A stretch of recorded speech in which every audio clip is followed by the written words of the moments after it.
আসসালামু আলাইকুম, welcome back to my channel easy recipe by Jenny. আজ আমি এমন একটি রেসিপি দেখাবো যা অনেকেই হয়তো জানেন না, কখনো খাননি। খুব আনকমন একটি চচ্চড়ি রেসিপি। এটা মিষ্টি আলু আর করল্লা দিয়ে একটি চচ্চড়ি রেসিপি। এটা খেতে যেমন টেস্টি তেমন খুবই উপকারী। মিষ্টি আলু কিন্তু শরীরের জন্য অনেক উপকারী। তো চলুন কথা না বাড়িয়ে আজকে এই রেসিপিটা আপনাদের সঙ্গে শেয়ার করি আমি এটা কীভাবে করি। প্রথমে আমি একটি পাত্রে দিয়ে দিচ্ছি পরিমাণ মতো তেল। এই রান্নায় কিন্তু তেলটা একটু বেশি দিতে হবে। তারপরে দিচ্ছি পেঁয়াজ। এখানে আমি আমার মন মতো পেঁয়াজ কুচি দিয়ে দিয়েছি। পেঁয়াজ দেওয়ার পর আমি দিয়ে দিচ্ছি রসুন বাটা আর আদা বাটা 1 টেবিল চামচ পরিমাণে একটা দিয়েছি। এবার খুব ভালো করে পেঁয়াজের সাথে এটাকে মিশিয়ে নেব, একটুক্ষণ ভেজে নেব।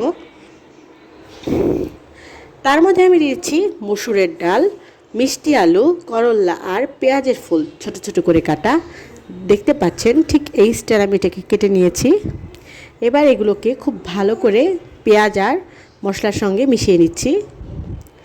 একটুক্ষণ যখন এটা ফ্রাই হয়ে যাবে ঠিক সেই পর্যায়ে আমি এর মধ্যে দিয়ে দিচ্ছি হলুদ গুঁড়া 1 চা চামচ পরিমাণের, আর দিয়ে দিচ্ছি মরিচের গুঁড়া 2 চা চামচ পরিমাণের, আর দিয়ে দিচ্ছি 1 টেবিল চামচ পরিমাণের জিরা গুঁড়া। এবার সবগুলো একসাথে খুব ভালো করে মিক্সড করে নেব। এটাকে আমি হালকা করে ফ্রাই করে নিচ্ছি। এবার এটা হালকা আঁচে কিছুক্ষণ জাল দিয়ে নেব। দিয়ে দিচ্ছি কাঁচামরিচ কুচি, আমি আমার পরিমাণ মতো দিয়েছি।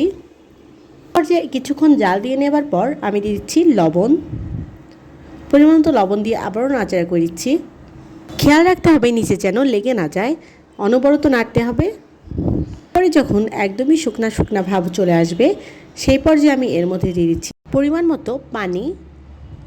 পানিটা কিন্তু এমনভাবে দিতে হবে, বারবার দেওয়া যাবে না, একবারেই আমি পরিমাণ মতো দিয়ে দেবো। আর এমন পরিমাণে দেবো যেন করল্লা আর মিষ্টি আলুটা খুব বেশি গলেও না যায়, আবার খুব যেন কাঁচা কাঁচা না থাকে। সেই মাপ অনুযায়ী আমি পানিটা দিয়ে দিয়েছি। আমি এখানে 2 কাপ পরিমাণে পানি দিয়েছি। এবার এটাকে মিডিয়াম আঁচে আমি একটুক্ষণ কুক করে নিচ্ছি। এই পর্যায়ে চলে আসবে তখন দেখুন চারপাশে কিন্তু তেল ছেড়ে দিয়েছে।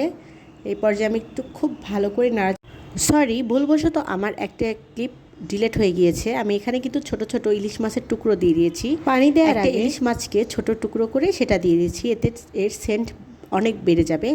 আর আপনারা চাইলে কিন্তু এখানে চিংড়ি মাছও দিতে পারেন। তো এইভাবে নাড়াচাড়া করতে করতে এটা কিন্তু হয়ে গেছে। আমি এখন এটি অফ করে দিচ্ছি।